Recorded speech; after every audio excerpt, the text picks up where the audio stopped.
चांद पर जाना, क्या ये इंसानी इतिहास का अब तक का सबसे महंगा सफर था? आज हम अपोलो कार्यक्रम में लगे अरबों डॉलर के खर्च और उसकी उस हैरान कर देने वाली आर्थिक विरासत की पड़ताल करने वाले हैं जिसने हमारी दुनिया को हमेशा के लिए बदल दिया। साल था 1962 और राष्ट्रपति केनेडी के इन शब्दों ने जैसे एक पूरे देश की कल्पना को उड़ान दे दी। ये सिर्फ एक भाषण नहीं था, बल्कि एक असंभव से दिखने वाले सपने को सच करने का एक मजबूत इरादा था। और हाँ, मानवता ने वो कर दिखाया जो असंभव लगता था।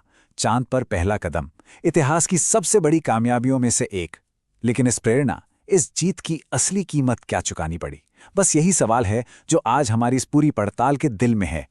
तो चलिए सबसे पहले सीधे मुद्दे पर आते हैं और देखते हैं कि चांद तक पहुंचने का ये बिल असल में कितना बड़ा था।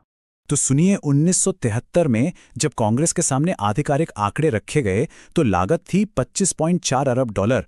उस जमाने के हिसाब से ये एक बहुत ही बड़ी अकल्पनीय रकम थी। लेकिन उस रकम का असली मतलब समझने के लिए अगर हम उसे आज की महंगाई के हिसाब से देखें तो जानते हैं वो रकम कितनी बनती है? लगभग 383 अरब डॉलर। जरा सोचिए, 383 अरब डॉलर, इस पैसे से और क्या क्या नहीं हो सकता था। और ये खर्च इतना ज्यादा था कि 1966 में जब ये मिशन अपने पीक पर था, अपोलो कार्यक्रम अकेले ही पूरे अमेरिकी फेडरल बजट का लगभग 4.4% खा रहा था। इससे पता चलता है कि देश के लिए ये कितना जरूरी प्रोजेक्ट था। और यहीं से वो बड़ा सवाल खड़ा होता है, अगर ये सारा पैसा अंतरिक्ष में न भेजा गया होता तो क्या होता? शायद इसका इस्तेमाल शिक्षा, स्वास्थ्य या सड़कें बनाने जैसे कामों में किया जा सकता था। इसी को कहते हैं अपॉर्चुनिटी कॉस्ट, यानी एक चीज पाने के लिए दूसरी चीज को छोड़ देना। लेकिन रुकिए, ये भारी भरकम खर्च तो कहानी का सिर्फ एक पहलू है। अब बात करते हैं उन जबरदस्त फायदों की जो इस मिशन की वजह से हमारी रोजमर्रा की जिंदगी का हिस्सा बन गए। यहां एक शब्द आता है, नासा स्पिन ऑफ। इसका मतलब क्या है? बहुत आसान है। ये वो टेक्नोलॉजी है जो बनी तो थी नासा के किसी अंतरिक्ष मिशन के लिए, लेकिन बाद में आम लोगों के इस्तेमाल के लिए बाजार में आ गई। चलिए एक मजेदार उदाहरण लेते हैं, मेमोरी फोम का। कहानी यह है कि नासा को अपने एस्ट्रोनॉट्स के हेलमेट और सीटों के लिए बेहतर शॉक अब्जॉर्प्शन की जरूरत थी। इसके लिए एक खास फोम बनाया गया और कमाल देखिए, बाद में यही टेक्नोलॉजी हमारे घरों में गद्दों और तकियों में आराम बनकर पहुंच गई।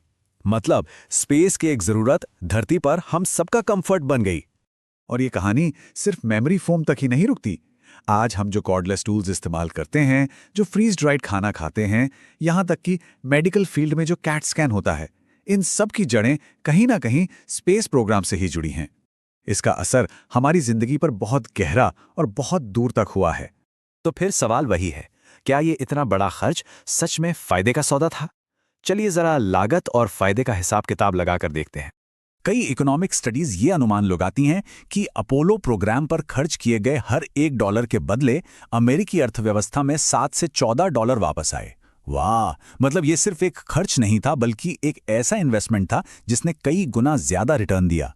तो चलिए तराजू के दोनों पलड़ों को देखते हैं। एक तरफ है करीब 283 अरब डॉलर का भारी भरकम खर्च, और हाँ, कोल्ड वॉर के जमाने का एक बहुत बड़ा जियोपॉलिटिकल दाव।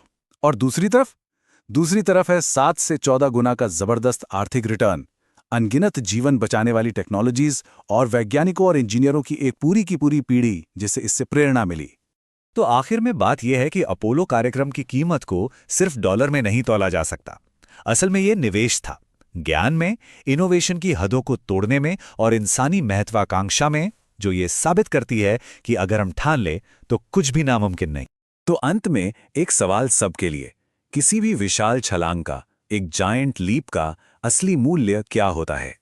शायद ये सिर्फ मंजिल तक पहुंचना नहीं, बल्कि उस सफर के दौरान हम इंसान के तौर पर जो सीखते और बनते हैं, वही उसकी असली कीमत है।